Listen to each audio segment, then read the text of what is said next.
Good morning, everyone. Can you please give me a green check mark in chat if you're with me, can see me, hear me, and everything seems to be working properly, and then we'll get going. Perfect. Check marks coming in. It's great. Give you guys a second. Excellent. All right, so I wanted to, good morning, everyone, again. I wanted to start by asking if anyone had any questions, issues, problems, anything like that with the safety unit. It's entirely possible you hadn't had a chance to look at it yet, which is fine. I just said, hopefully you can get it done by the end of this week, but if you had a chance, I know like 3 or 4 people submitted it. I will start marking them today, I guess, and sending out the passwords for the test. I think the test is like 10 questions or something like that. So it's not really a test, it's just kind of like a quiz. Abby likes the new course. Well, that's good. It's good to hear. Let's get into it a little bit first, and hopefully that doesn't change. Hopefully you still enjoy it.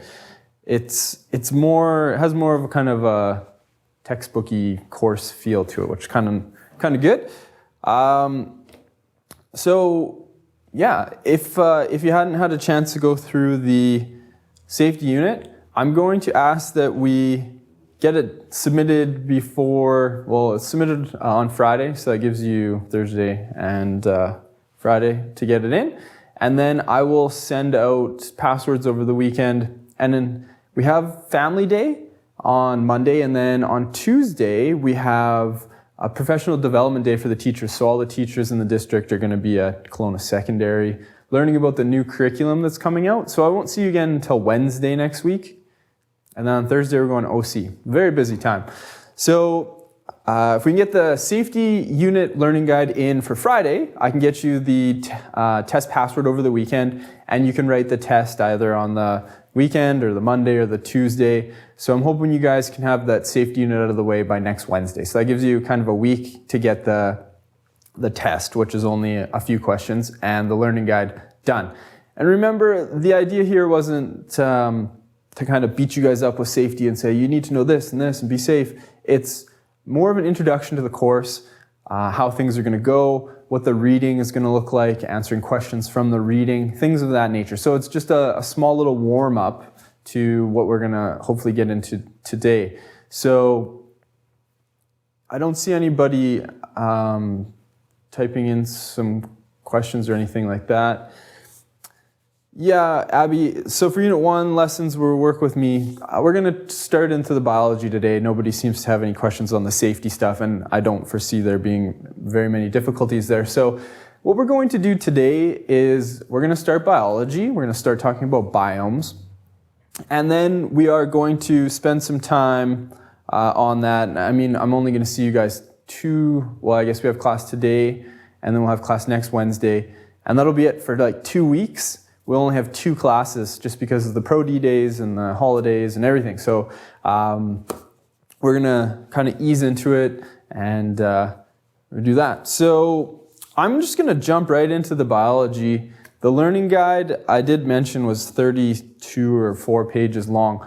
All of the learning guides are a bit longer for the science compared to the math because there's diagrams and things like that. And it doesn't have to be printed in color. It would cost an absolute fortune to print it all in color. So I would recommend printing it in black and white. And a few people came in and grabbed them from me yesterday. So if you want me to print off these learning guides, bring them to the Friday activities, or you can send somebody in to come pick them up, or we can arrange for them to be somewhere so somebody that you know can access them. We can do that. I mean, printing in my building, I can fire off, 20 copies of a learning guide in about 5 minutes. We have a huge, big printer. You do it at home, it's slow, it wastes ink and paper, and I just want to be conscious about that. So if you are having issues printing, printer doesn't work, I don't even have a printer at home because I have one here at work, just let me know. Send me a message and we can get these things printed off for you, and you can just come pick them up. Because 30 pages per unit times 10 units, it's a lot of pages of material, plus assignments, plus this, that, and everything else. So And it seems like, oh, that's so long. It's just not long. It's just what it is, because it's kind of like a little bit of a textbook for you and notes, and then there's some practice. So it's kind of a lot of things all in one.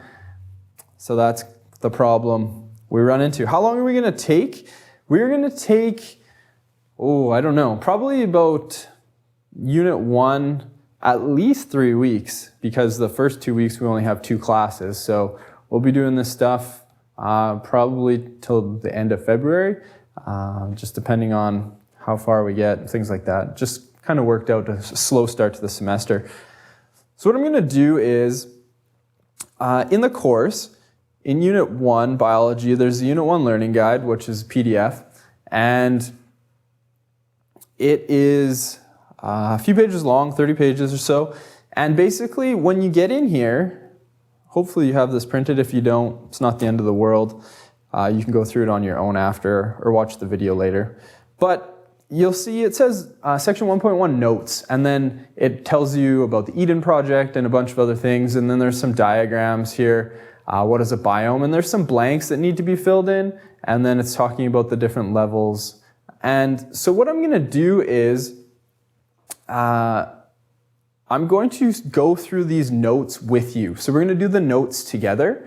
And then the learning guide, while I have it up, I'll just scroll down. So we're going to go through all these notes. It's a bunch of stuff.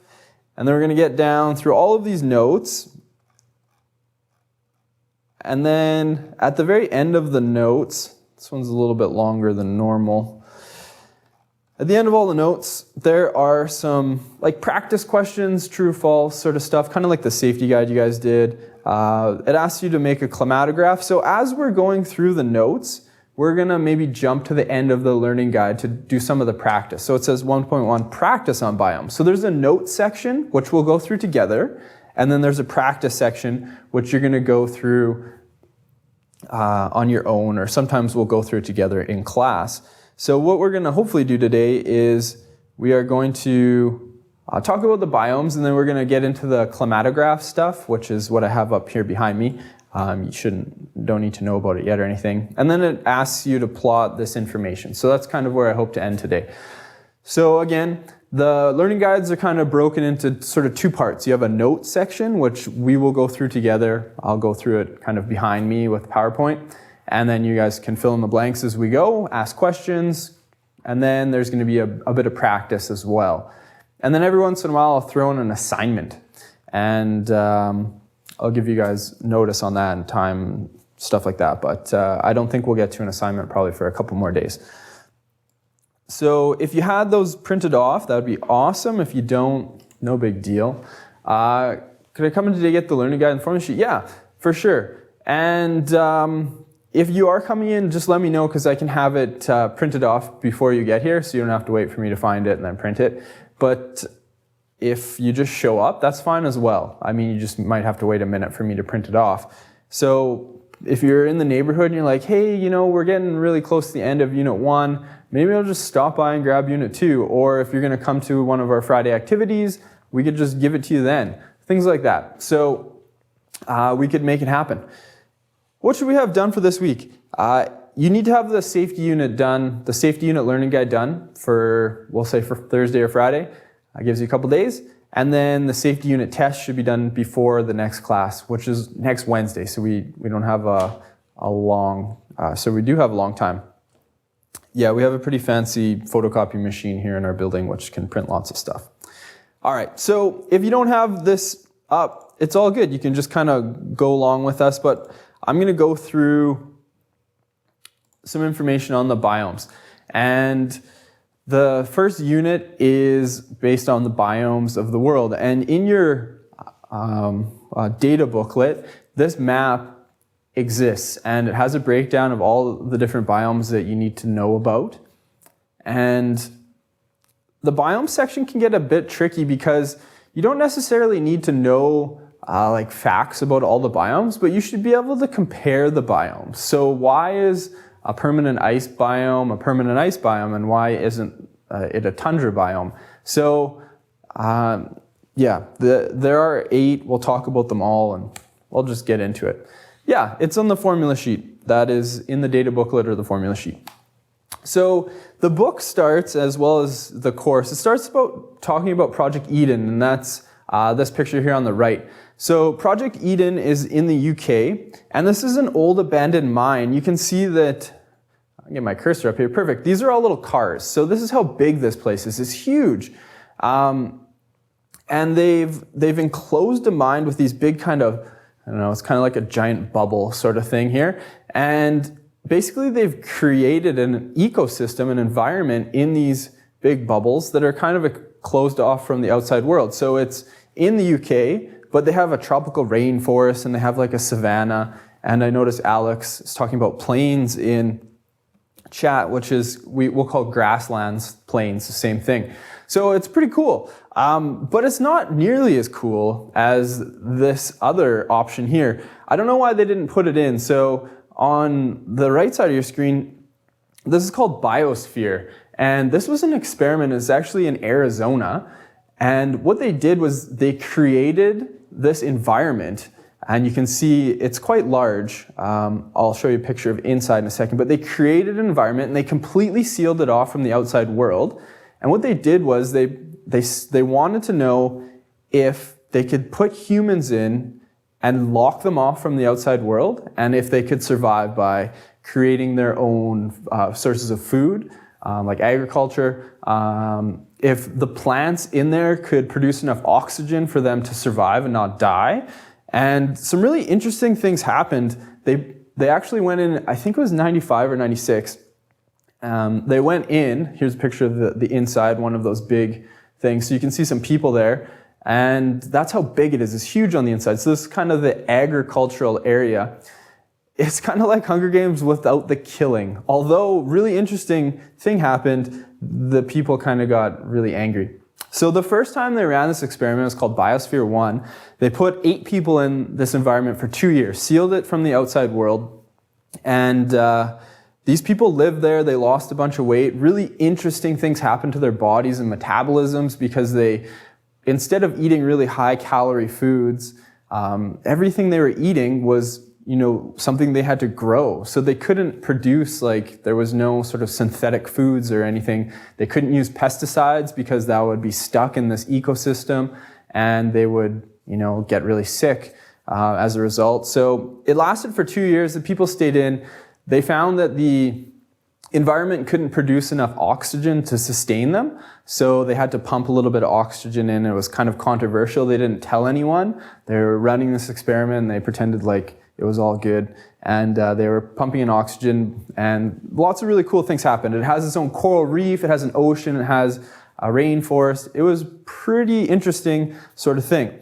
The reason I kind of really am interested in this is, if anyone seen the movie The Martian, just came out. It's a book based on a book by Andy Weir.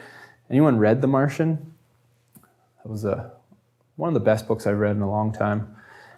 Basically, if you've seen the movie, it's a similar idea. Guy gets sent to Mars and he has to basically survive there. So, a book by Andy Weir. It's a really cool book, and it's kind of popular right now, this idea of sending humans to Mars and colonizing another planet. So this was a really interesting experiment that led to kind of some of the ideas that are being discussed now, even though it took place in the 90s. So was there any animals? Yeah, they had some goats to produce things like milk. I forget what other animals they had. You can look it up online. There's tons of information about Biosphere 1 and 2. They ran it twice. The second time, basically the management company kind of went into shambles and there was all sorts of controversy, and some of the old managers went to the Biosphere place and broke some of the windows and let air escape to give the people a chance out. And it was just this big nightmare of a situation. So it didn't last very long the second time they ran it. And then a couple universities have run it since then, just kind of running experiments and things like that. So that's pretty cool. I like to draw things from the news as much as possible. So this is kind of something that's happened recently. This is called the International Center for Agricultural Research in Dry Areas. And what it is a seed bank in Aleppo, Syria. I don't know if I'm saying that right, but basically they have 148,000 different types of seeds that would grow in really arid regions. So places that don't, get a lot of rain and things like that. Anybody immediately think of a problem with having a seed bank in a place like Syria in 2016 now? Sorry, Abby, just got your question. If the people wanted to be let out, I assume they would have free will and be able to be let out. I don't know what the exact sort of issues were. All the seeds are going to get stolen. Why would they get stolen in Syria, Alex? What's going on in Syria right now? The land is too garbage. Well, that's kind of one of these things, right? They have all these seeds so they can grow these plants that are specific to this dry region. Surely some of you watch the news. There's a large war. Yes, large war going on in Syria. Civil war in Syria. ISIS is starting to take over control from the government. Assad's fighting back. And basically where the seed bank exists, it protects all the genetic diversity of all of these plants in this dry region. So if you're like a rice farmer, and I guess not rice, I don't know what sort of things you'd grow, maybe different types of wheat or whatnot in really dry regions. If, a bug comes through and eats all of your crops, now you need to plant new crops. Where are you going to get your seeds from? So the idea here is they made this seed bank, they put it in Syria because in 1977 there was a war going on in Lebanon, and they were going to put it there, but they're like, no, it's not safe in Lebanon. There's a big war going on. We'll put it in Syria. And then fast forward 40 years, and now there's a big war in Syria. So what they did was they took samples of all of their seeds and sent it to this place. This is called the Svalbard Global Seed Vault, and it's in Norway. And you can see down in the very bottom here, this is a map of the world. It's actually in the Arctic Circle. And what they've done is they've tunneled into the side of a mountain about 140 meters, and they have this giant seed vault in there, and it's very cold in there to keep the seeds from growing, because you don't want that to happen. As soon as they become a plant, they're no longer a seed. But there's 840,000 different samples, over 4,000 species of plant that are preserved in the seed vault. So why do you think we would need a giant seed vault, and why would it be put in a mountain? What would be sort of the advantages of this? And why the Arctic Circle? Why not put it in Kelowna? It's a pretty cool place, actually. You can see the outside of it here. Pretty interesting. Can people go in it? Yeah, there's scientists and things like that go in to monitor, the climate in there and things like that. And you need really low humidity, really cold temperatures. So why would we want a seed bank? So they don't grow. Yeah, well, it has to be cold, so nothing's growing in there. That's a good point. It's like a giant freezer, yeah. They would put it in there for safety in a mountain because they don't think you can just bust open a window to get into a mountain. So safety, that's a big concern. It's on an island in the Arctic Circle, so no one lives on this island, which is pretty interesting. Think about this. Over the kind of history of the Earth, there's been sort of major catastrophes. The major volcanic eruptions block out the sun, plants start to die. Meteor impacts hit Earth, knocks off the dinosaurs or kind of sets them back for a couple million years sort of thing. So there are global things that happen. You get major events, earthquakes, volcanoes. If, a nuclear war broke out between whatever country, pick any sort of country in the world that's nuclear power, and nuclear winter happens, so all these bombs go off, the sun gets blocked out, all these plants would die. So what they've done is they're preserving the genetic diversity of Earth right now in this giant vault. So all the seeds from all different countries, so each country, generally speaking, each region of the world, like Canada has their own seed repository for things like we grow on the prairies, like wheat and canola and different varieties and really ancient varieties and really current breeded varieties. Different parts of the world have them, and then once you get sort of a seed sort of infrastructure of things that will grow in your country, you send it to Norway and they'll protect the diversity. So long story short, Syria, war breaks out. They want to protect the diversity of all of these plants that are really specific to this really dry, arid region. So they send all these seeds to Norway to put in the big global seed vault. It's locked off. It's in a mountain, so it doesn't have to worry about impacts from meteors or things like that. It's high up on the mountain, so tsunamis and things of that nature won't wreck it. It's just isolated in almost every way. So yeah, to protect major catastrophes. So we've kind of went into it a little bit, but why do you think it's important that we protect genetic diversity on our planet? Or is it important? Should we just say, forget about it? What's the point? And I'll give you a statistic. Maybe I can change your mind while you're maybe thinking. On our planet, Earth's roughly 4.5 billion years old, 99.9999% of every species that's ever existed on our planet has gone extinct. I'll say that again. 99.999, goes on a few more nines if you like, percent of every species that existed on Earth has gone extinct. So we're looking at things like in our lifetime, you'll probably see the extinction of a white rhino. That's no longer going to exist. There's thousands of species that are endangered. Is it important to protect this genetic diversity, or should we just say, forget about it? It's going to go extinct eventually anyways. Why should we save it? Interesting ideas? Make you think? Maybe you think too hard, perhaps? Humans, we are the master species. I bet if I put you in the ocean with a shark, the shark would disagree, Alex.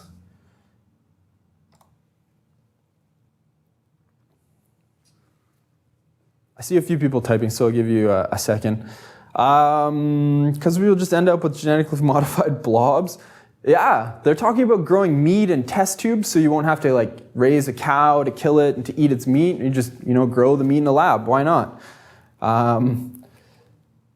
The verb all safe when something bad happens to Earth, we can make seeds in catastrophe, we can grow them. So that's kind of the idea, Taylor, is we'll be able to take all those seeds and continue on our life as normal.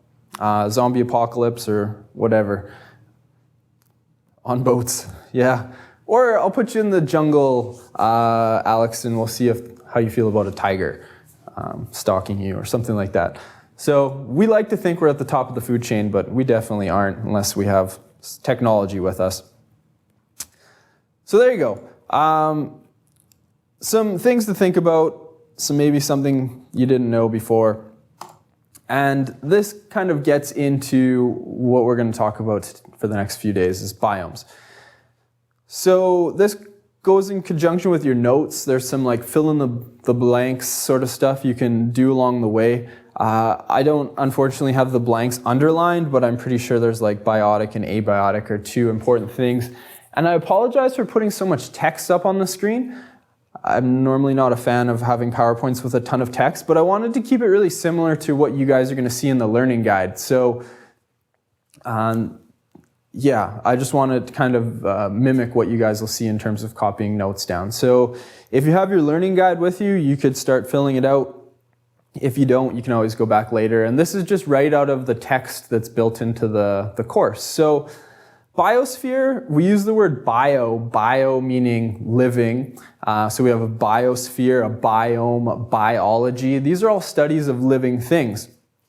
And basically, we talk about the biosphere, and that's the whole Earth, and then we can break it down into biomes. And everything smaller than that, we can go down to ecosystems, and then we can go to habitats, and then we talk about individuals of the habitat. And the sort of important words we're going to learn about today are biotic and abiotic. So biotic kind of has this bio in it, so it means living things. And abiotic is non-living. And abiotic kind of sounds like antibiotic. So antibiotic kills bacteria. If you were to take antibiotics, your anti is against bacteria. That's what the abiotic is. So biotic is living, abiotic is non-living. And we have all sorts of different biomes in British Columbia. and we'll talk a little bit about them. But the biomes here are really kind of similar to the ones in New Zealand and other places in the world. So basically, if you can imagine taking yourself, throw you into a plane, fly you around for a while, you have no idea where you're going, set you down, and maybe blindfold you so you couldn't see the direction or anything. And you wake up and you're like, well, where am I? And you kind of need to figure out where you are based on sort of things around you. So the idea is, we're going to look at why the biomes are where they are. This is an image from the learning guide as well. So breaking it down, at the top you have the biome. So the biome is a big thing. It's a very large area. And then you can break down a biome into different ecosystems. So right now we live in Kelowna, we live in a biome. And within our biome you can go, maybe I go down to the Rotary Marsh down by the Grand Hotel in Kelowna, and there's a marsh there. It's an ecosystem. You have plants and animals interacting, so that's an ecosystem. And then we can break it down even smaller, and we talk about where those ducks built a nest. That's their habitat. That's where the ducks have chosen to live. So the big thing is the biome. Then it breaks down into an ecosystem, and then we can go even smaller to a habitat. And we can go smaller even still down to individuals and things like that. So that is there.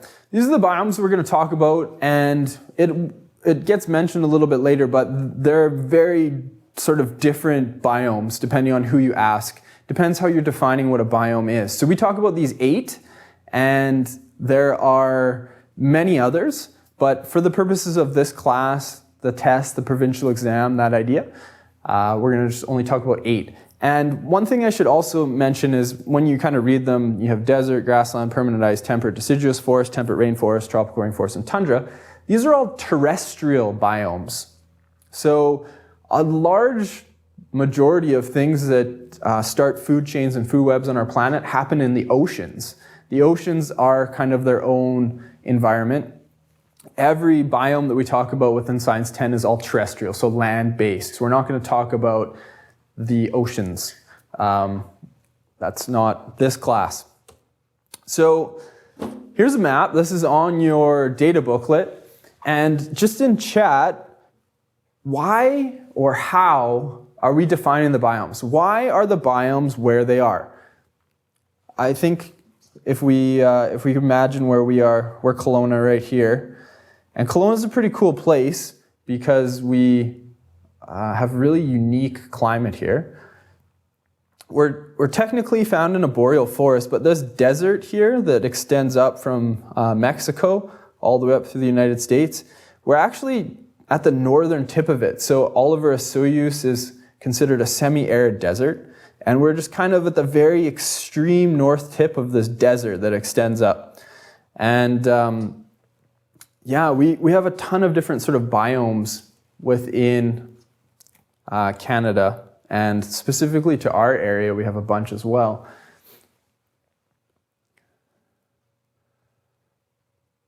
All right, connect space from last year to places in relation to the sun. So we talk about sun. Taylor's in a temperate rainforest. Yes, you are, Taylor, you're on the coast. Deserts are sandy? Sure. Why are deserts sandy? Why isn't there any dirt in a desert? Why aren't there plants like a jungle in the desert? What makes a desert a desert? When you think of desert, what's the first thing that comes to your mind? Just, ideas. Why are the biomes where they are? What influences it? So hot. So that's temperature. So I think that's a great one. We're going to use that one for sure. Then somebody wrote dry. So what's the opposite of dry? That's an important one as well. Lack of water. I think, Anthony, you got it. So we talk about temperature. Defines where how a biome is. You imagine permanent ice. It has to be cold. It's permanent ice. It's ice all the time. So that's going to be cold. We're talking about temperature. We talk about the rainfall and precipitation. So you guys said dry, and then Anthony mentioned wet, lack of water. So we're talking about precipitation. An area receives a bunch of rain. Does it mean it's going to have lots of plants? Generally speaking, it does. Temperature in relation to the oceans. So oceans is a really big one, and we're going to talk about that. So we have so far temperature, we have amount of precipitation, we have relations to the oceans, which isn't quite as obvious as you might think.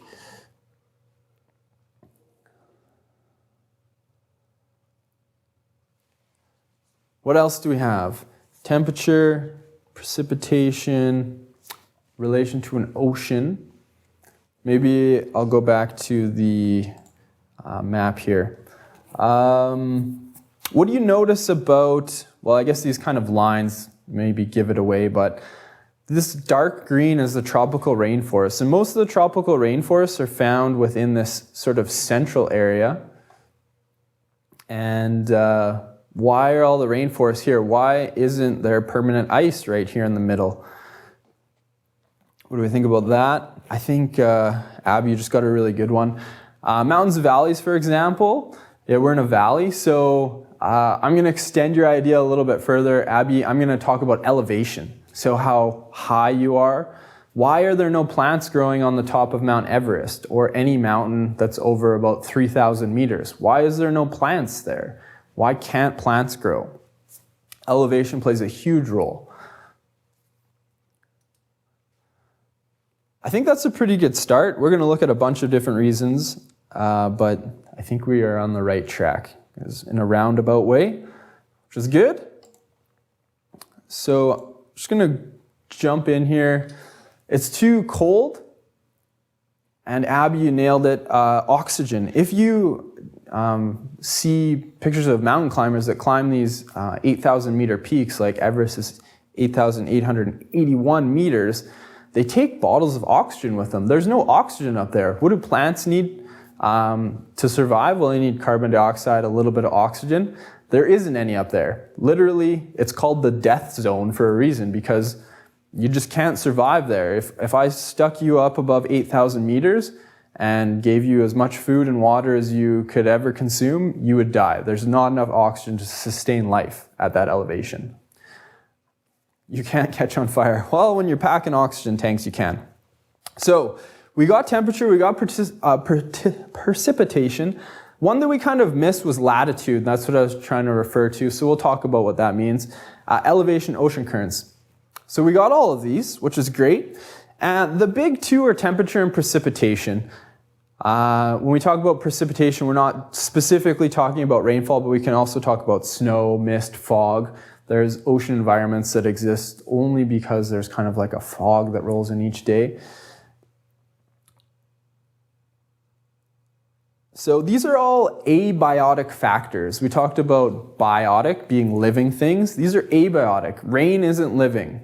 Rain provides moisture, which is essential for life on Earth, but it isn't a living thing. Temperature, not a living thing. So these are the abiotic factors. These are the non-living things that influence where biomes are where they are. This map comes up, I think, on every provincial exam I've ever seen. This map appears. It is a very kind of important map. It takes the two main abiotic factors. It takes temperature and precipitation, and it plots them. So it looks a bit weird, but after you look at it for a second, it kind of makes a little bit of sense. So you can see up the vertical axis here, we have the precipitation. So 0 millimeters, 50, this is in centimeters, 0, 50, 100, 152, 250, 300, all the way up the side. And then along the bottom, we have temperatures. So temperature, we go from about, on Earth, minus 20 or colder, and then we go up to 30 to 40 degrees. That's about the temperature range. Extremes on Earth, minus 30 to plus 40 or 50, depending on where you are. So what we can do is, if I tell you, I say, hey, this place where I am right now, they receive, I don't even know, I'll just make it up. They receive 250 milliliters of rainfall each year, and the temperature averages about 30 degrees. You'd say, okay, well, I can tell you what biome you're in. 250 mils of rain is up here, so I go across, and then 30 degrees temperature. You'd be in a tropical rainforest. That's where you'd be, based on only two factors, identifying precipitation and the temperature. I mentioned Kelowna's kind of unique because of kind of where we're located in terms of oceans, and it's so dry here in the summer. We get some snow in the winter. It's kind of an interesting location, and you'll see that some of the biomes, like technically we're in a boreal forest, which is this big brown blob here, but they all kind of overlap a little bit. So you could be, just looking at this specific spot right here, or right here is even better example. There's 1, 2, 3 different biomes all kind of overlapping here. So when we say Kelowna is the northern tip of a desert, well, in the summer we have average temperatures that are really high. We don't get hardly any rain all summer. So we're kind of like a desert in the summer. And then the fall and spring we get more rain, so we move kind of over to the boreal forest, or maybe even down towards the grassland. I've heard people say that if we let forest fires burn in the Okanagan Valley, their trees wouldn't grow like they do, and technically we'd almost be a grassland. We have the conditions for a grassland. We don't get a ton of rainfall. We have fairly warm temperatures, so we'd likely be down here. So Kelowna's in this really interesting spot, kind of in this area, where average temperature is probably around 10, 15 degrees year round. And then we don't get a ton of rain. So, we're kind of, at this triple point here between temperate rainforest. When we get our rain, we're kind of like a rainforest. When we don't get our rain, we're kind of like grassland and kind of boreal forest all at the same time. So, yeah, if you look at really old pictures of Kelowna, it's just plains full of grass, not a lot of trees. If you look at the south slope, kind of behind me of the Kelowna, where the fire went through, trees are starting to grow, but there's just a lot of kind of grass up there. If you look towards Black Mountain, that whole hillside, there's no trees. Why is there no trees up in Black Mountain? It's just a grassland. That's what this area was like before we started to suppress forest fires and things like that. So something to consider. So this map's super important. You can see the biomes overlap, but usually you can find out kind of where you fit in based on the map. So how far should you be working in the learning guide, Alex? Just kind of go with me and we'll see where we end up for today. So this kind of goes along with the notes in there a little bit. So in the learning guide, it says instant practice, or it might be in the actual lesson built into the course, the online textbook, if you will. So we'll just go through these right now real quick. Number 1 says the region has an average annual precipitation of about 175 centimeters and an average temperature of 5 degrees. So I'm going to go back. I'm going to find 175 centimeters of rainfall. So there's 150, 200. And it says the average temperature is 5 degrees. So I go 5 degrees up to the 175, and I find myself right here. So if I told you those two things, you would tell me that you lived in a boreal forest. Okay, let's try the next one. Ranges in temperature between 0 and 20 degrees Celsius and receives about 100 centimeters of rain.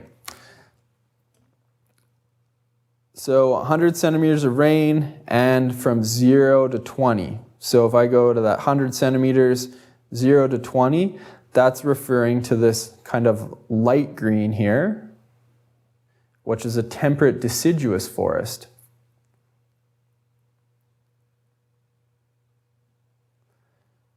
Temperate deciduous. Deciduous is a really important word. Does anybody know what deciduous means? If a tree is deciduous, what does that mean? And Abby, that's a good point. Big White is kind of world famous for its snow ghosts. That's what they call those trees up at the top that are completely covered in snow. And that has kind of to do with the unique place where Big White is. It's a 2,000 meter peak, but it's on a plateau. It's not surrounded by any other mountains. So a lot of clouds go across it and build on it as moist air tries to go over top of it. It condenses, and you get lots of snow and things like that. So that has to do with the unique geography of Big White and where it lives. And Abby and Taylor, you guys both nailed it. So the word deciduous means leaves fall off. So deciduous forests have really leafy trees. The Okanagan, we have pine trees. We don't have a lot of leafy trees. There's a few birch, and aspen in the Okanagan, but mainly once you get out of the valley, it's just pine, fir. So we're not really deciduous. We don't have deciduous trees. Does anybody know why sort of a tree would want to lose its leaves? What sort of is the bad thing about not losing your leaves as a tree, if you think about winter specifically, and sort of what we were just talking about?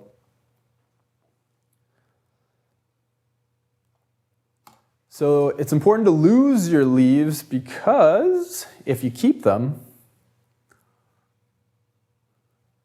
bad things happen.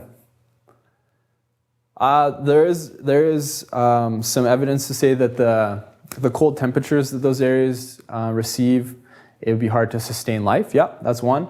And if you think about the actual physical stress on the tree, so you've all this surface area, all these leaves out in your tree, and the snow falls on it. Now all of a sudden you have all of these leaves holding this weight, and your branches break. So deciduous trees will lose their leaves because of the cold temperatures. They're not able to grow in the winter. And the actual strain of holding up the snow would just break all of the branches. So if you're a tree, you don't want to lose your branches. That means you don't live. All right, number 3 is between -18 and -8, and has a low average annual precipitation. So it doesn't even say how much. This one's fairly obvious. Between -18 is right here, and 8. And low precipitation is really specific region. It's called tundra. And then the last one, region has high precipitation and about 15-degree temperature. So I find 15 and go to the highest precipitation in the 15-degree category. And we're at a temperate rainforest, which is an extremely specific biome, where Taylor is right now. Only exist in a few spots, here, New Zealand, a little bit of Australia. So there you go. Those, you guys are really good at reading graphs. I know from math, you guys did a great job of that section. And this graph is one that'll come up. So it's important that you understand what you're looking at, how to read it, because it is something that you will see a lot of. So let's just look at the different factors. So we talked about latitude. Right here we have this north temperate zone, and we have a tropical zone, and then a south temperate zone. You can see there's not a lot of land mass in the south temperate zone, and you'll notice the boreal forest in which we live is this kind of yellowish brown here now. That only exists in the northern hemisphere because the majority of land mass of our planet is in the northern hemisphere. So that's why we exist there. And just speaking in general, if you go really close to the equator, you have a tropical rainforest, then you have a temperate forest, meaning lots of rain but lower temperatures. Then you go to boreal forest, then you have a tundra, and then you have permanent ice right up at the top. So that's kind of how it breaks down. And if you went to the southern hemisphere, it would look exactly the same as that. So we talk about latitude. 0 degrees latitude is the equator. And at the equator, the rays of sun are almost directly overhead all of the time. If you are between the two tropics, you literally will receive 12 hours of sunlight each day, year round. As soon as you go out of the tropics, you get into the temperate zones, northern and southern, then you have what we call seasons. So as the earth tilts away from the sun, you end up with our seasons. So if you live in the tropics, between the Tropic of Capricorn and the Tropic of Cancer, you won't experience seasons like we do in the Okanagan. You'll experience, like they call it, a rainy season and a dry season, but their seasons aren't defined by temperature. The temperature is pretty constant. So tropical zones, warm temperatures, high precipitation.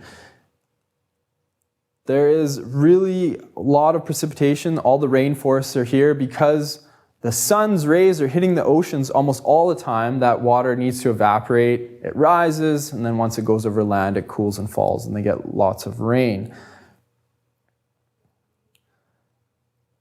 So in the temperate zones where we live, we have seasons. When we're pointing towards the earth, we have summer. When we're pointed away from the earth, we have winter, and that's kind of unique to the northern and southern temperate zones. If you live in the tropics, you don't experience the seasons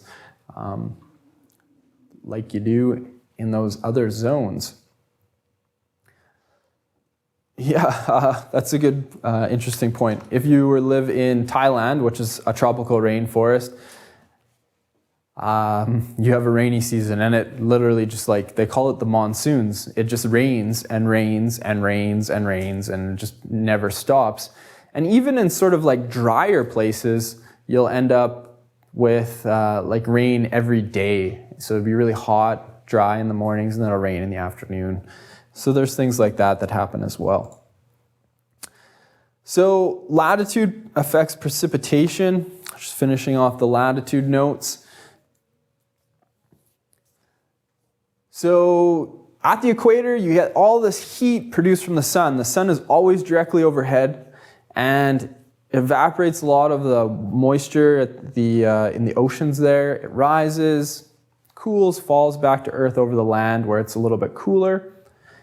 And these areas receive the greatest amount of rainfall, creating tropical rainforest. There's other things that have to do with it, like ocean currents and mountains, which we'll look at in a second, and that's what kind of makes the temperate rainforest special. And my grandpa lives in Ecuador. Cool.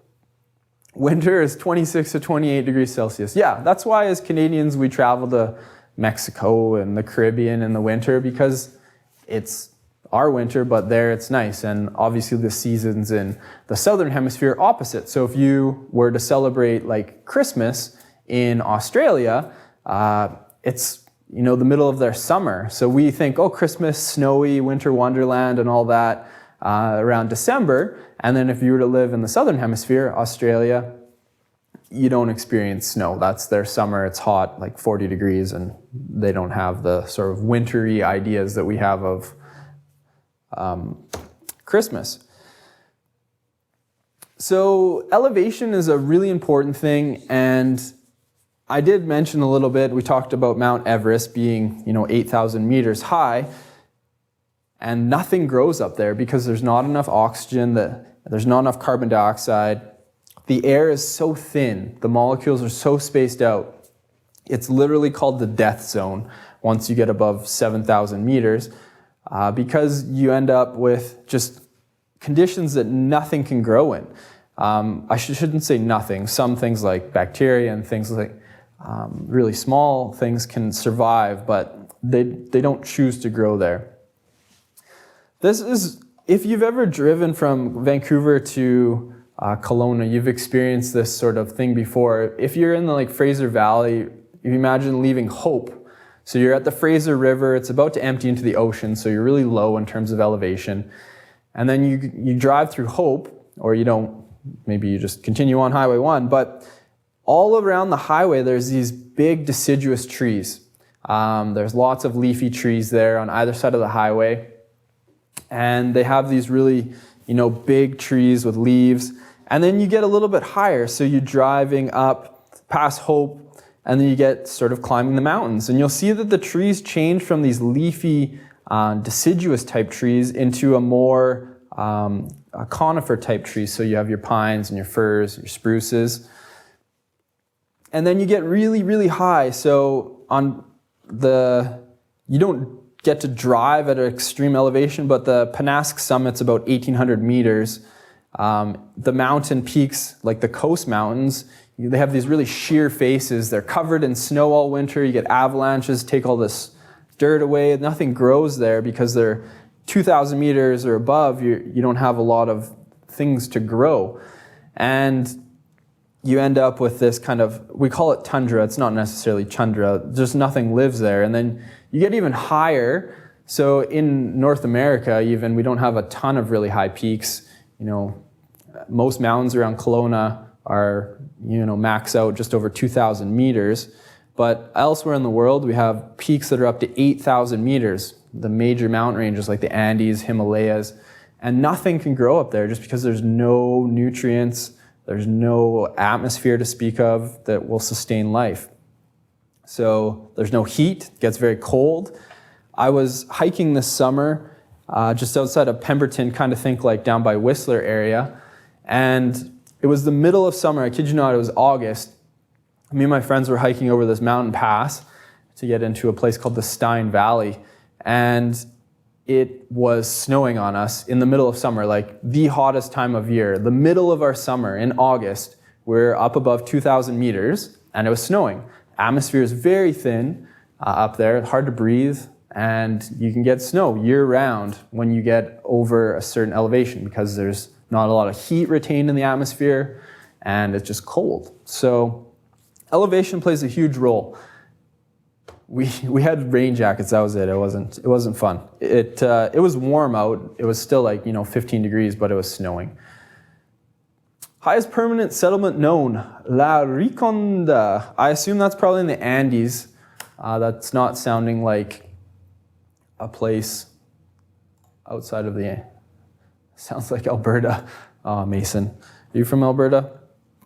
So there's places that are high, even in like Afghanistan. There's really extreme mountains there, and the Karakoram Mountains are there. So K2, all of the K mountains. There's lots of permanent settlements that are extremely high there.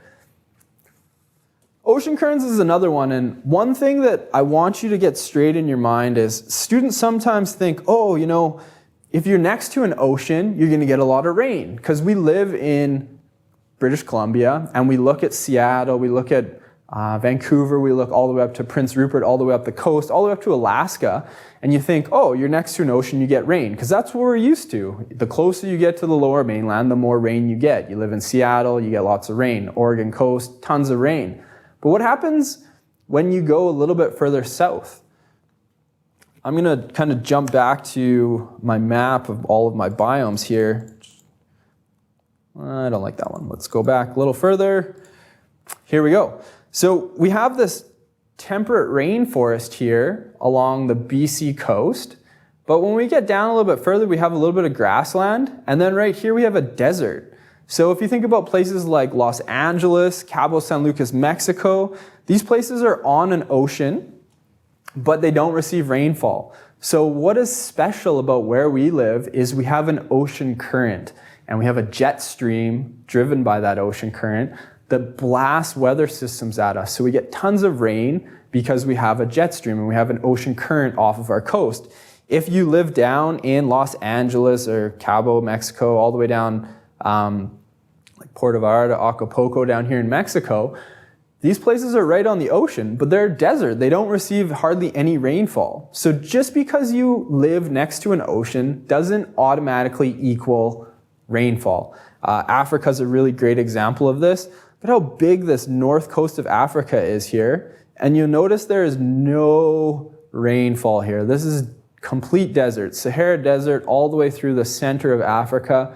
Right next to an ocean, no rainfall though. No ocean currents here. We have a special ocean current right here. We have our jet stream that blasts rainfall onto us.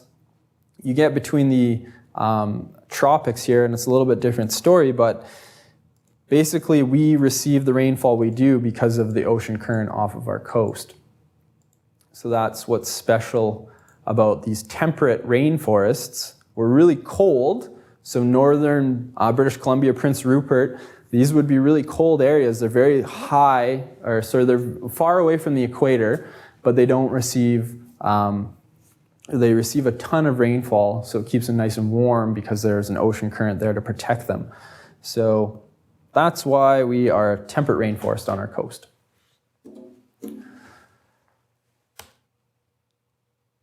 I was hoping to get a little bit further than this, but this is where we're at. So a climatograph, we'll look at a couple. If you want to have a go at making one of your own, you can, but we'll worry about it next day. So climatographs are sort of year-on-year averages of how much rainfall and how much temperature an area receives. So we're talking 30 years or more. And we often use these two factors, like that graph we were looking at before, the precipitation and temperature, are kind of the most important ideas in terms of why we have the biomes that we do. So here's data graphs. One is from Tofino, so south coast off Vancouver Island. And the other one is Osoyoos, so just kind of south of us. Tofino and Osoyoos both have the same latitude, so 49 degrees north, so 49 degrees from the equator. And if you look at the red lines here, this is the temperature. The temperatures are pretty similar, but the amount of rainfall is vastly different. So we can ask questions like, why is that rainfall so different? What makes Osoyoos special? Why is there very little rainfall in Osoyoos compared to Tofino? They're at the same latitude.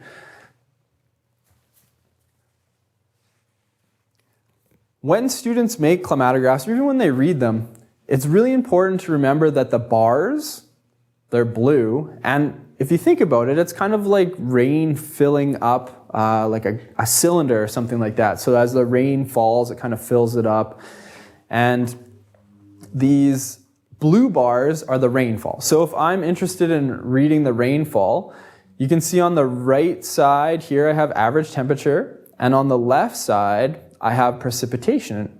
So when I read the blue bars, these are the months of the year: January, February, March, April, May, June, July, August, September, October, November, December. When I read the blue bars, I'm reading off the left side of my graph. And when I'm reading these red dots, this is the temperature, I'm reading off the right side. So if I asked you the temperature in May, you'd go, okay, May is right here. You go up, and then it wouldn't make sense for it to be 450. That doesn't make any sense. So you're like, okay, well, that's no good. So you go across and you're like, okay, it looks like it's about 7 degrees or so. So climatographs can be, usually students are really, really good at reading them, but when I ask you to make one, sometimes you get the dots mixed up with the bars and the sides. There's no sort of convention that temperature is always on one side and then precipitation is always on the other. So it can get a bit tricky when you're making one of your own. And then choosing the scale on your axis can get tricky as well. But the idea is the same. You're going to have 12 months. You're going to have average precipitation for the 12 months and average temperature for the 12 months. And then you just plot it on a graph. So the two examples here are Tofino and Osoyoos. Why is Osoyoos so dry? Well, it has mountains to kind of shield it. You have the coast mountains and all these things, and the jet stream is a little bit above it in terms of north. So that's why Osoyoos doesn't receive as much rainfall, but the temperature is really similar to Tofino. So there you go. In the learning guide, and I see Taylor's kind of asked this, and I'll leave you guys with this for today. I'll leave you with two things. Finish off your safety unit learning guide, submit it, and I'll get that password sent out to you either today or tomorrow. So once that's done, you can start worrying about what we went through today. I don't insist you guys do this. We'll have lots of time to get through biology. Like I said, we're only going to have like 2 classes between now and next week, so it's not going to be, we're not going to meet a lot at first. Once we get into the course, we'll meet a bit more. But this is in the learning guide down in the bottom in the practice section. And this is the climate data for Prince Rupert, so northern BC on the coast. It gives you all the months, it gives you the average precipitation for each month, and it gives you the average temperature. And then below it, in the learning guide, there's a blank graph, and basically the idea is you fill out the graph in conjunction with the temperature and the precipitation. So it's making a climatograph, practicing the idea of making one of these climatographs. So if you're bored, you want to do that. If you've done the safety unit and you want to continue on with this biology stuff, you can jump into this climatograph. And next day, at the beginning of class, I'll do one for you. I'll kind of go through the process and I'll draw it to give you kind of an idea of what it's going to look like. It's fairly straightforward. If you look at some of the examples, I'm sure you could probably duplicate it. Just make sure you're using as much of the graph as possible, as I've said before. So that's where we're going to leave for today. Again, safety unit should be done by next class, next Wednesday. You should have your learning guide submitted and your test written before class next week on Wednesday. So If you've done that and you want to stay current with the material, you don't like doing a bunch of work all at once, you want to break it up into small chunks, you could do this climatograph as well. So the notes should be filled out in the learning guide to this climatograph sort of section, and then the practice of the climatograph, and that's kind of where I'll leave you today. It's kind of sort of broken because we don't have a lot of class for the first little bit here, but once we get into the routine of things, it'll be a little bit more obvious of where we should be at. So hopefully I'll see you guys on Friday, and if not, I will see you in class next Wednesday. We don't meet tomorrow, and then we only have the one class next week. So if I don't see you, have a great weekend. Hopefully you get to enjoy some time with your family over the long weekend, family day, and take care. We'll see you next week.